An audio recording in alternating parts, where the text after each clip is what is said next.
masuk guys. Dingin tapi di sini loh. Gila, jadi pemuda pelopor guys ya.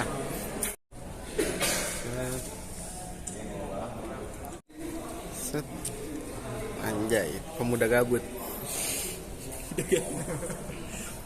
Halo guys, hari ini kita ngikutin program pemuda gabut. Ya. Pemuda pelopor, maaf.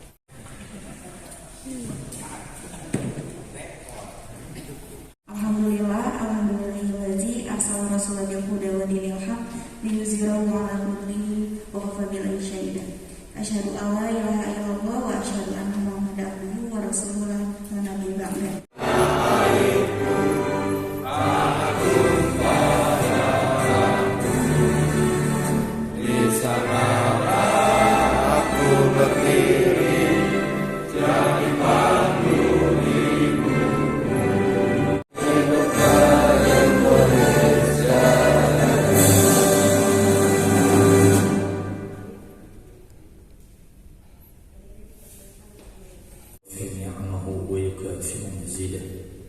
يا ربنا لك الحمد كما ينبغي لجلال وجهك الكريم ولعظيم سلطانك. Maksud dan tujuan kegiatan pengiriman pemuda pelopor kota ke tingkat provinsi yaitu menggelorakan semangat kepeloporan di kalangan pemuda, kenali pemuda yang memiliki potensi kepeloporan, mewujudkan pemuda yang berkemampuan merintis jalan, melakukan terobosan, menjawab tantangan dan memberikan jalan keluar atas berbagai masalah, memberikan penghargaan kepada para pemuda yang dinilai telah memenuhi persyaratan dan kriteria sebagai pemuda. Adapun pemilihan pemuda pelopor ini menyangkut 5 bidang kepeloporan, yaitu pendidikan, agama, sosial dan budaya, pengelolaan sumber daya alam, lingkungan dan pariwisata, pangan dan inovasi teknologi. Kegiatan ini dibiayai dari anggaran pendapatan dan belanja daerah atau BPD Suku Dinas Pemuda dan Olahraga Kota Administrasi Jakarta Utara tahun 2022. Pelaksanaan kegiatan seleksi pemuda pelopor tingkat kota akan dilaksanakan pada hari ini dan akan dilanjutkan dengan PPD dan pengalaman. Panitia terdiri dari Suku Dinas Pemuda dan Olahraga yang bekerjasama dengan pemuda pelopor dan para alumni dan BPMI. Untuk peserta ada 50 orang pemuda di Jakarta Utara. Semoga kegiatan ini dapat berjalan dengan baik, bermanfaat untuk pemuda Jakarta Utara dan masyarakat pada umumnya. Demikian laporan yang dapat saya sampaikan. Selanjutnya saya mohon kepada Kepala Suku Dinas Pemuda dan Olahraga Kota Administrasi Jakarta Utara, Bapak DRS Heru Haryanto MPD, untuk memberikan arahan sekaligus membuka secara resmi kegiatan seleksi dan pengiriman pemuda pelopor kota ke tingkat provinsi tahun 2022. Demikian, Assalamualaikum warahmatullahi wabarakatuh. Kegiatan seleksi pemuda pelopor Kota Administrasi Jakarta Utara tahun 2022 kepada Dr. Handes Heru Haryanto MPD. Waktu dan tempat dipersilakan.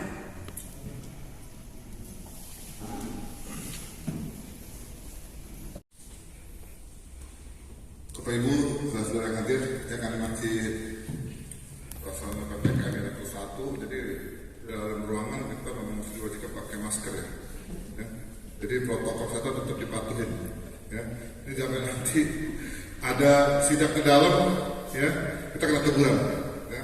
Masih pakai prokes yang dipakai. Assalamualaikum warahmatullahi wabarakatuh. Selamat pagi, salam sejahtera. Bapak Ibu, saudara yang hadir, kami masih pelaksanaan PPKM level 1, jadi dalam ruangan kita memang wajib pakai masker ya. Jadi protokol kesehatan tetap dipatuhin. Ya. Ini jangan nanti ada sidak ke dalam, ya kita kena teguran. Ya. Masih pakai prokes yang dipakai. Assalamualaikum warahmatullahi wabarakatuh. Selamat pagi, salam sejahtera.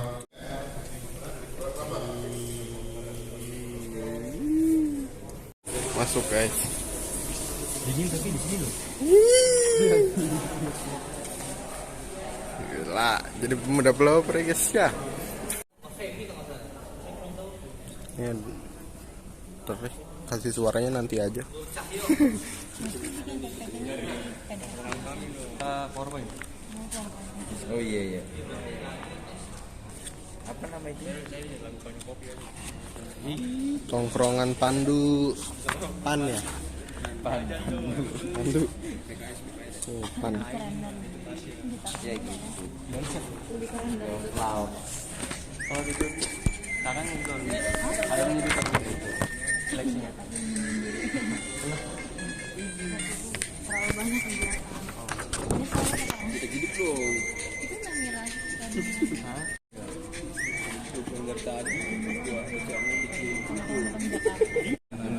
Nakal ya? Ngajarin nakal ya?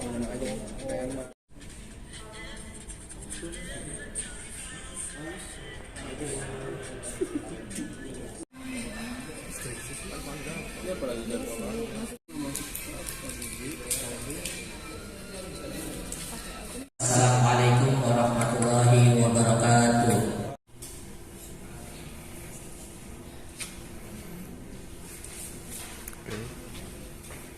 Mohon maaf jika salah. Assalamualaikum warahmatullahi wabarakatuh.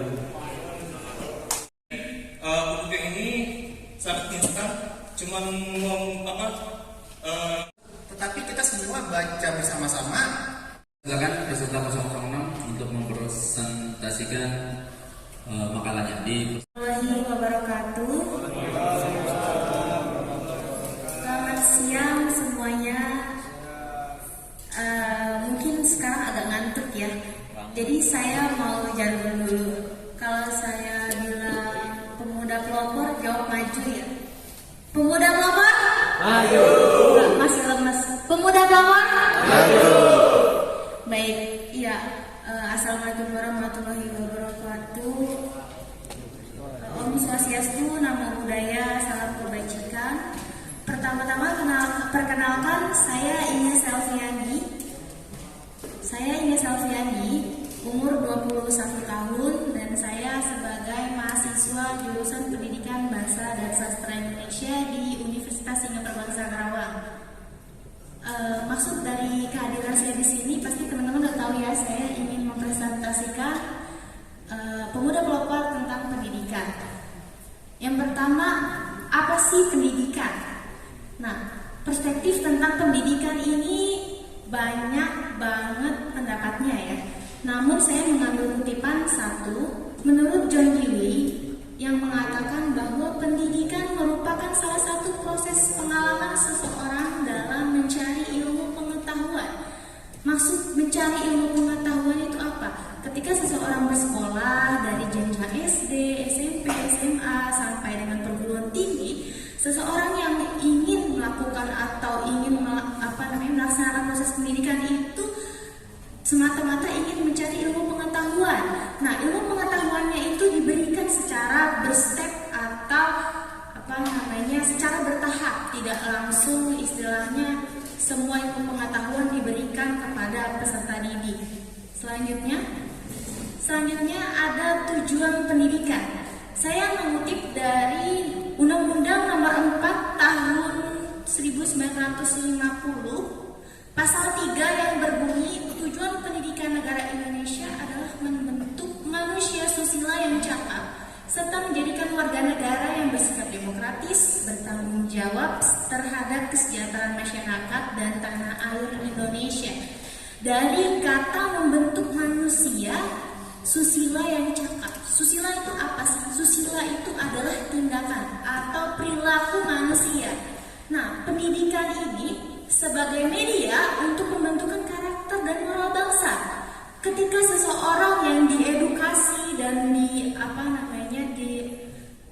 beri nasihat tentang sopan santun, tentang keagamaan dan segala hal yang menyangkut aspek pendidikan, maka kebiasaan itu akan terbentuk pada suatu individu. Lalu pasal keempat, tujuan pendidikan dan pengajaran yang ingin dicapai yaitu menciptakan manusia yang beriman dan bertakwa kepada Tuhan yang Maha Esa dan memiliki budi pekerti yang luhur, memiliki pengetahuan dan keterampilan jasmani, kesehatan, kepribadian yang mantap, mandiri serta rasa tanggung jawab kemasyarakatan dan kebangsaan. Nah, di sini berarti dalam tujuan keempat ini pendidikan ini sebagai pembentukan rohani atau sifat keagamaan dari seorang individu. Ketika seorang individu dipacu untuk memahami soal keagamaan, memahami aturan dari keagamaan, maka peserta didik atau individu tersebut akan berkembang. Di dalam perkuliahan ada yang disebut dengan perkembangan peserta didik. Perkembangan peserta didik itu ada dari faktor internal dan eksternal ya.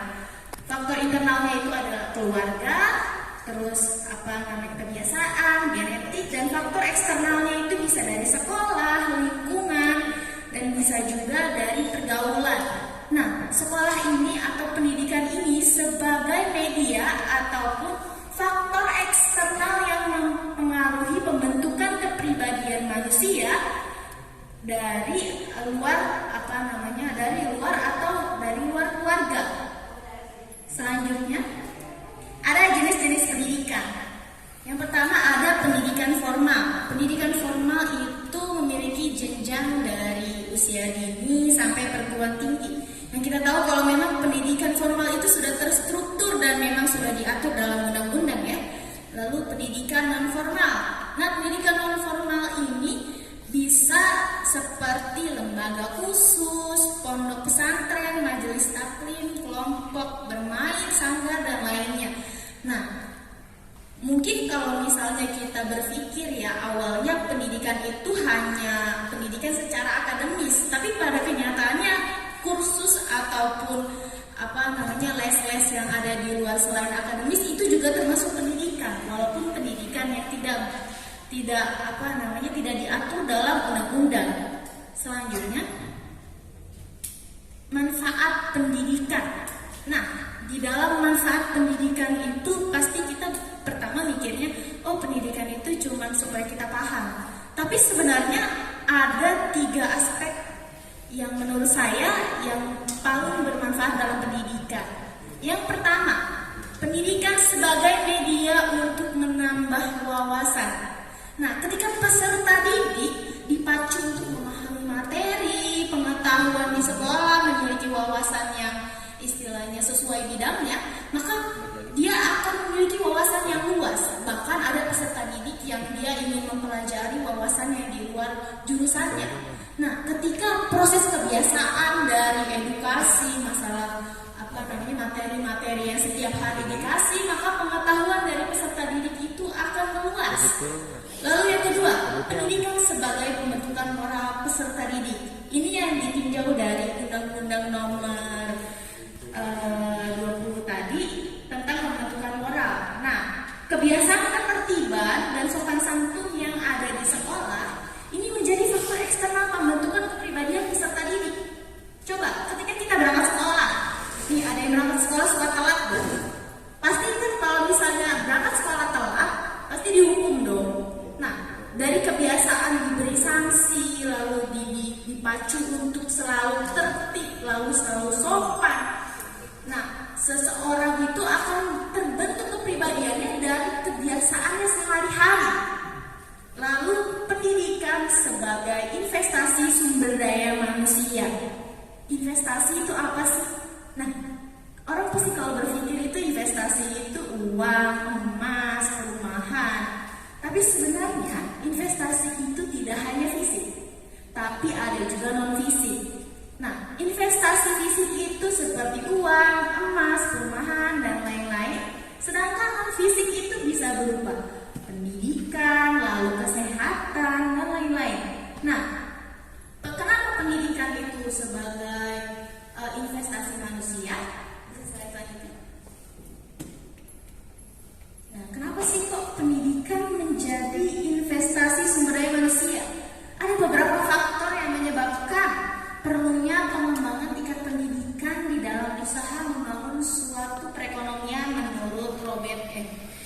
Jadi yang pertama, pendidikan memperluas pengetahuan masyarakat. Ketika masyarakat dia memiliki pengetahuan yang luas, wawasan yang luas, maka masyarakat itu akan mudah dan bisa beradaptasi di dalam dunia kerja. Oleh karena itu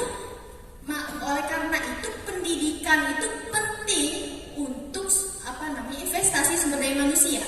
Yang kedua, pendidikan memudahkan masyarakat mempelajari pengetahuan teknis.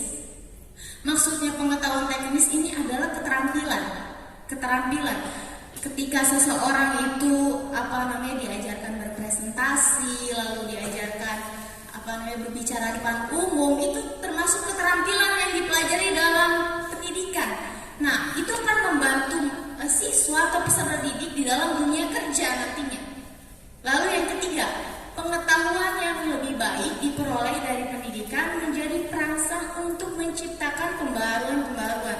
Mungkin kalau soal inovasi ya, pembaruan adalah inovasi ya, itu lebih kepada perguruan tinggi ya.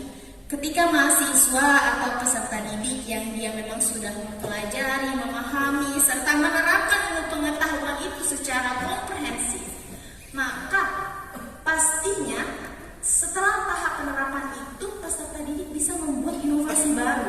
Karena seiring berjalannya zaman akan terus berkembang. Oleh karena itu penting sekali pendidikan ini sebagai investasi sumber daya manusia. Selanjutnya, kualitas pendidikan di Indonesia.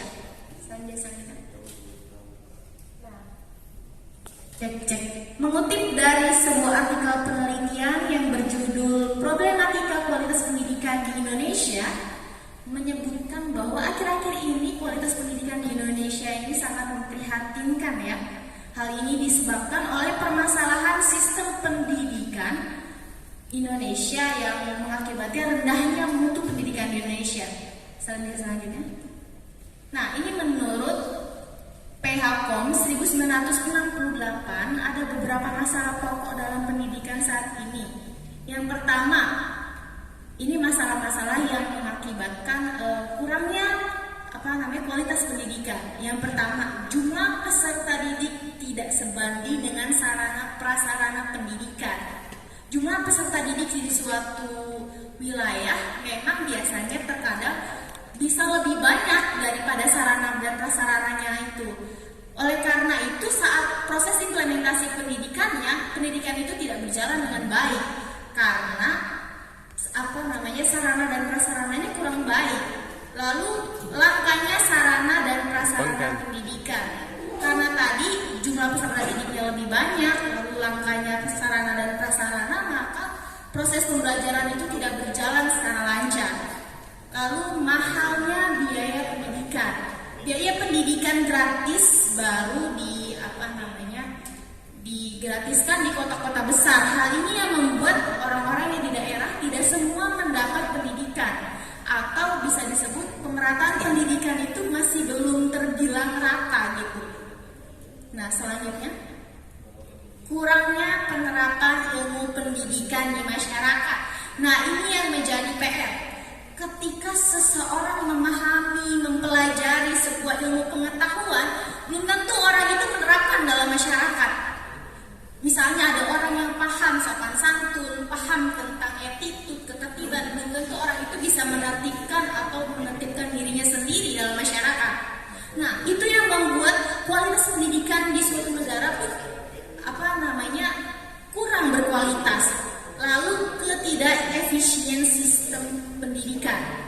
Nah, sistem pendidikan yang berlaku saat ini memperlihatkan keterlambatan dalam mengikuti tuntunan zaman yang semakin berkembang sehingga tidak terdapat keselarasan.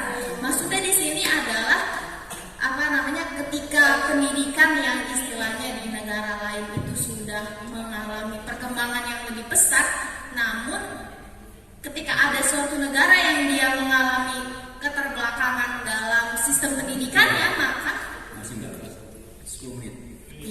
maka pendidikan itu akan kurang kualitasnya. Selanjutnya. Nah, masih lama? Enggak. Oh, iya, silakan.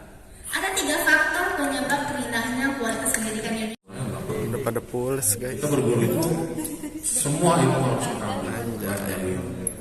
Anak muda, anak seumuran atau gitu. Itu yang menjadi. Alamat saya di Jalan Muara Baru, Jakarta Utara, Penjaringan.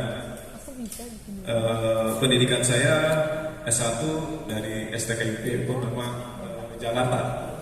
Dan pengalaman organisasi saya sekarang saya masih menjabat sebagai Sekretaris Pemuda Pancamarga Jakarta Utara. Iya benar. Keren tuh. Izinkan saya Cocok jadi itu aja, nggak usah jadi jualan crispy lah. Aduh, jangan gitu. Parah banget. Ayam shaming gitu loh. Terima kasih untuk ketua juri. Ketua juri. Ini kayak ikut PKM nggak sih? Ketua juri. Ini kayak ikut PKM nggak sih? Jadi ini mereka sempat. Ketua juri ya guys. Ya nggak sih? Kalau udah lolos. Penulisan ini diharapkan dapat memberikan sebuah pemikiran secara akademis dalam pengelolaan ayam crispy di masyarakat Indonesia. Secara praktisi. Nama saya Jadi Fali. Saya tinggal di Jalan Kalibaru Timur, 4E RT 06 RW 01. Tepatnya di Gang BS atau dekat tempat namanya pinggir laut. Banyak terima kasih kepada para dewan juri. Udah mau penutupan guys.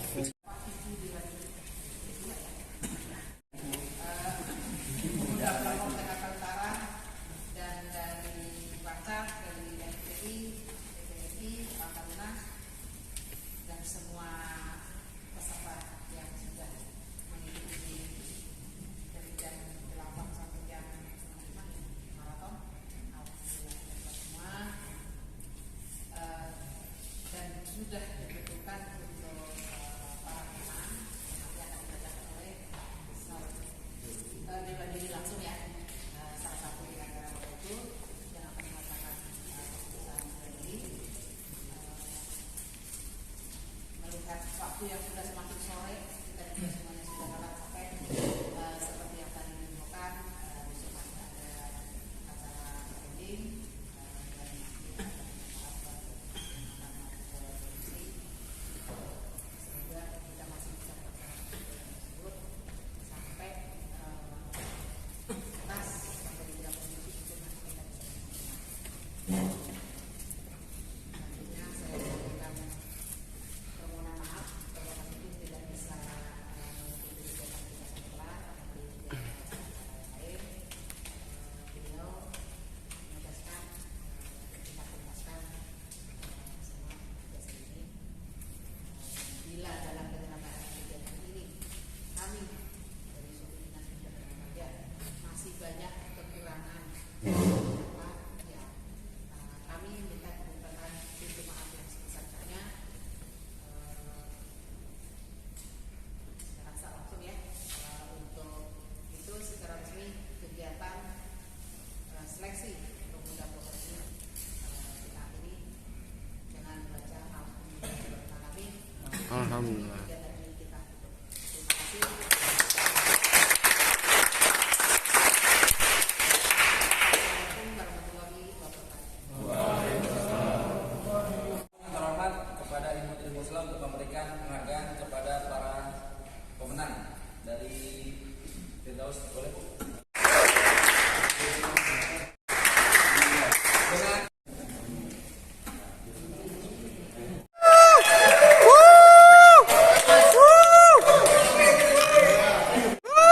Crispy.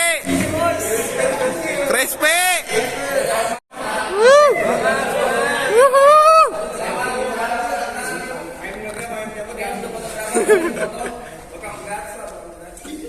Ya, paling crispy nih.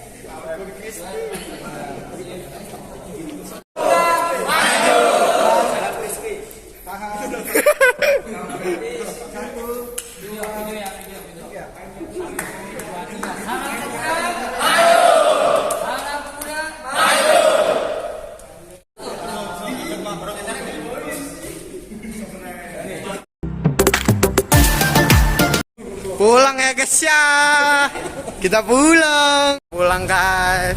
Pulang tanpa membawa piala. Bertahun-tahun guys. Gila. Pulang. Oke, see you next time.